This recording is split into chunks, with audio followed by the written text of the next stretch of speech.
আমার ফেসবুক রয়েছে বন্দনা দাস, তোমরা সেখানে ফলো করতে পারো।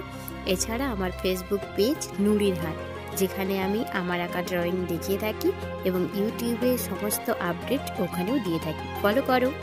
রয়েছে আমার ইনস্টাগ্রাম বন্দনা 4548।